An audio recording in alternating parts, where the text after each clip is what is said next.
স্বাগতম সবাইকে এই হলিডে ট্যুরের পক্ষ থেকে। আজ আমরা এসেছি উত্তরবঙ্গের প্রাণকেন্দ্র, শিক্ষা, সংস্কৃতি আর ইতিহাসের শহর রাজশাহীর আমচত্বরে।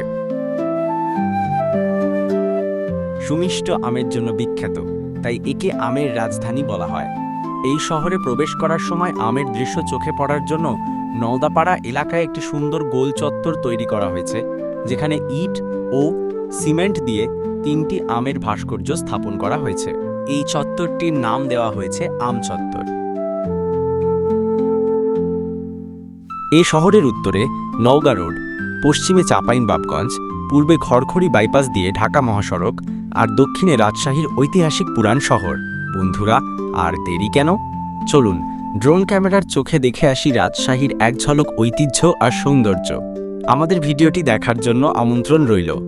লাইক, কমেন্ট ও শেয়ার করে আমাদের উৎসাহিত করুন, যাতে আমরা পরবর্তী ভিডিওতে আরও নতুন কিছু নিয়ে আসতে পারি।